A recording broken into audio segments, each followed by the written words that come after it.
Hello, beloved. I want to thank you so much for coming back to my channel today. If today is your first time, I do want to welcome you. On today's episode, we will be taking it step by step as usual. I hope that you will enjoy the making today. May God richly bless you, and remember that life without Jesus Christ is lifeless. Until next time, please keep watching.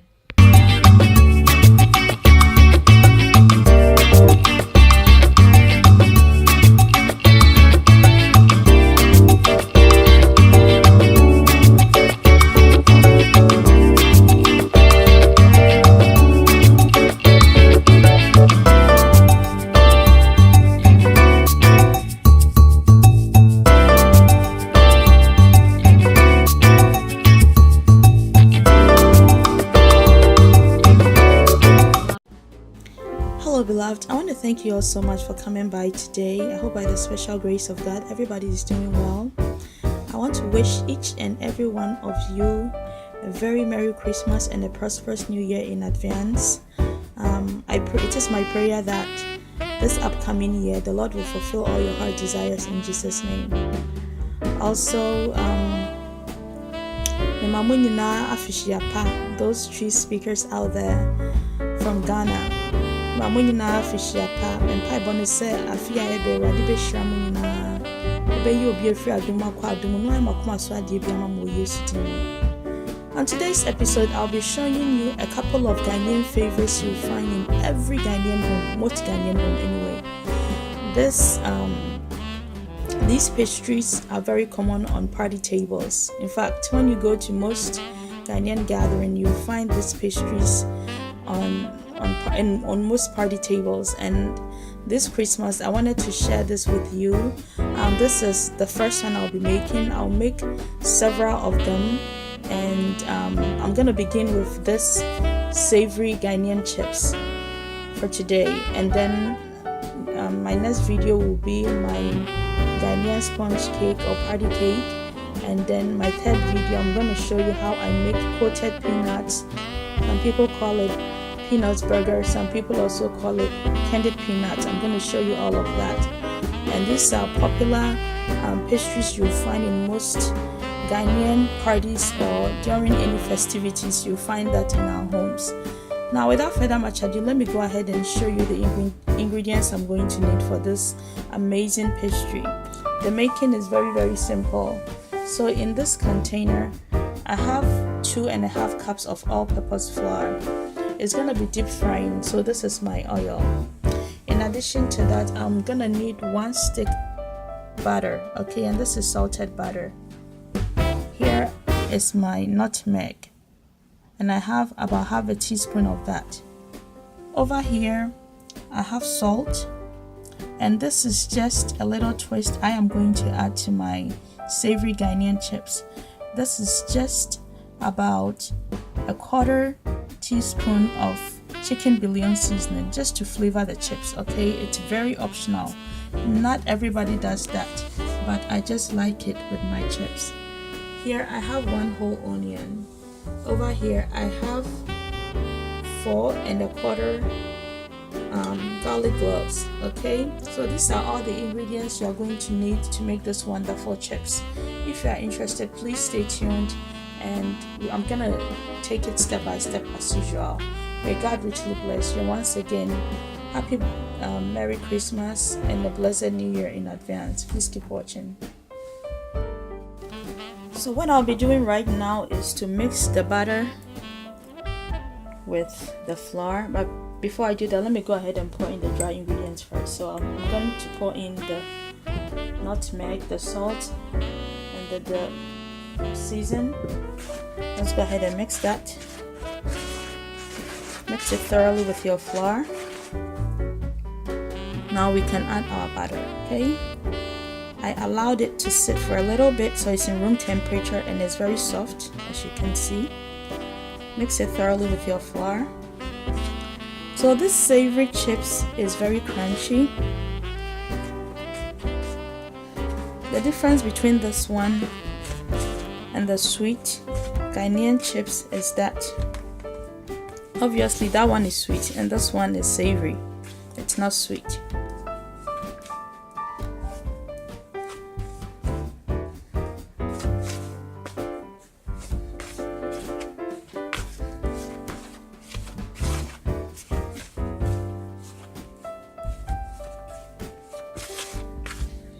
Right about now in Ghana, most people are buying their chickens, preparing their chickens for for the Christmas.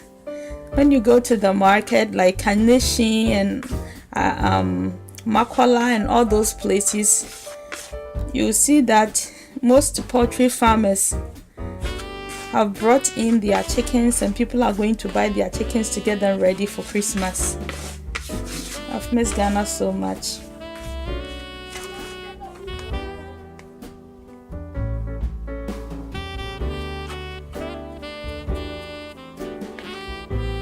So now I'm going to add my onion and garlic mixture. Go ahead and pour that in little by little. You don't want it to get soggy, so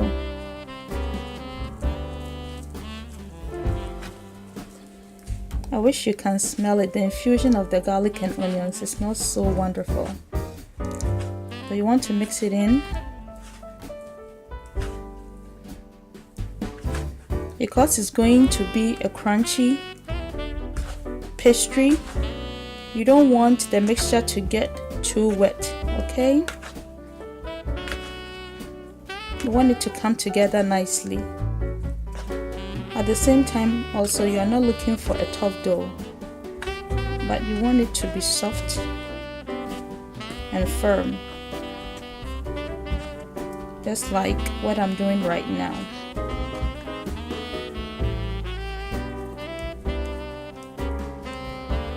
Use your nice wash clean hands to mix it nicely.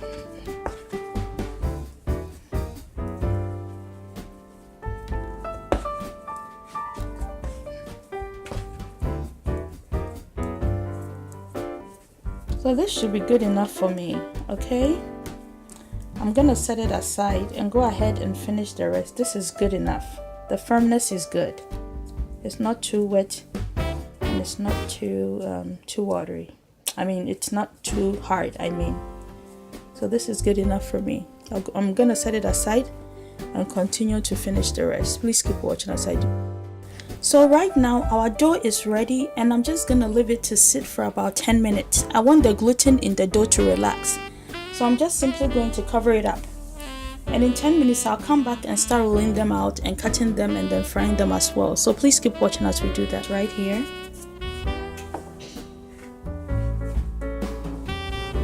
Just lay your dough down. Go ahead and roll it out.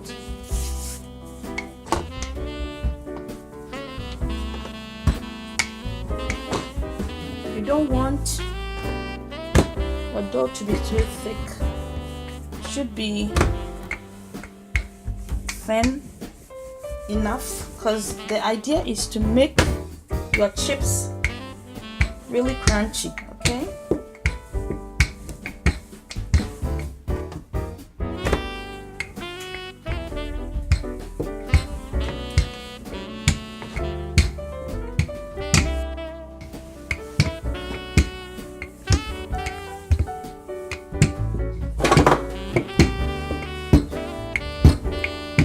If you don't have a pizza cutter, some people tend to use knife, and I'm going to also demo how I use the knife. So if you don't have a pizza cutter, you just cut on your dough, and then this is how I go about it, okay?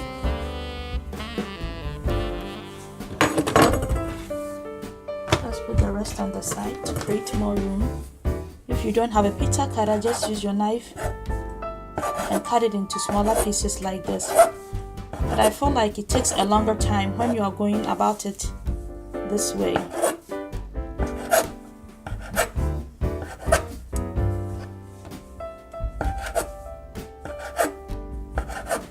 So this is with the knife. Now with the pizza cutter,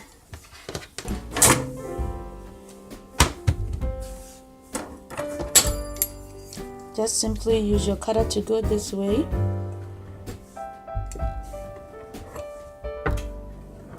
Let me go ahead and demo this to you. It's gonna go like that.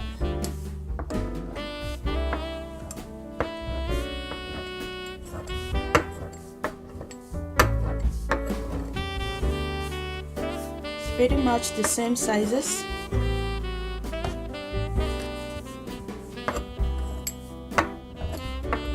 So you pick and choose whatever method you want to use. It's completely up to you, okay?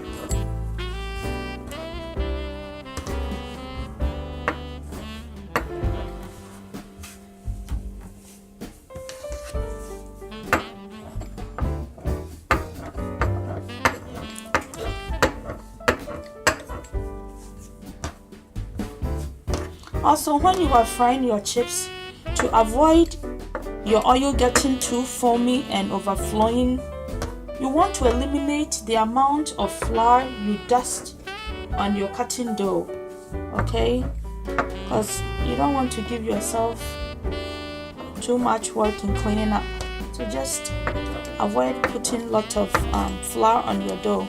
As you can see, this flour came out very good.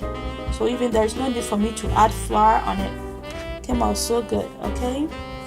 So I'm just going to put it on this tray right here. I have just spread a little bit of flour, not too much, but just a little bit, because I want to avoid my oil getting foamy. So this is how our savory Ghanaian chips should look like.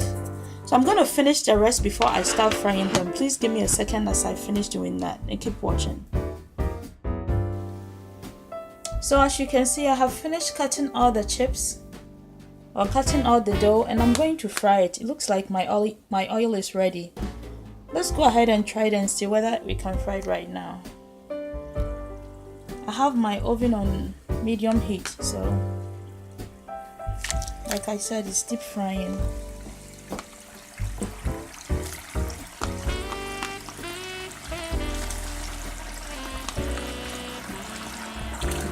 Just use your spatula to separate it, okay? Keep it all separated.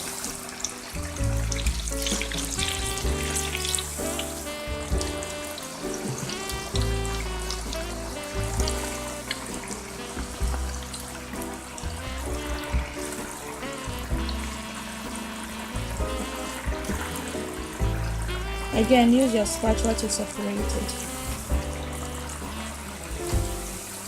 It doesn't take a long time to fry. Keep an eye on it.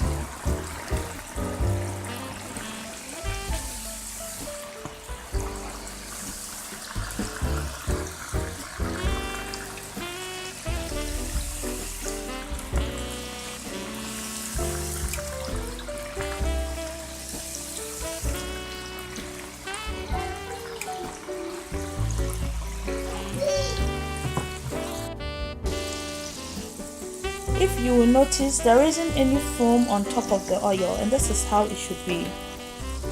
One way to eliminate your oil becoming too foamy and overflowing is if you don't dust too much flour on your cutting dough. It's very important. So this is the final result of our Ghanaian savory chips recipe. As you saw, the making was very simple. Please do not forget to try this recipe for your family. I know they will really appreciate it. Let it be a new family tradition, which they will love.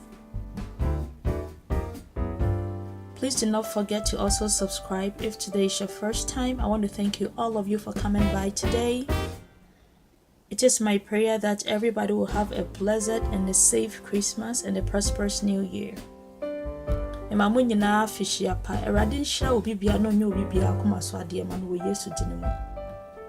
Thank you all so much for coming by and staying tuned. Also, please share with friends and loved ones. I really appreciate your support and love. Until next time, remain blessed. Ghanaian savory chips recipe. Bye for now.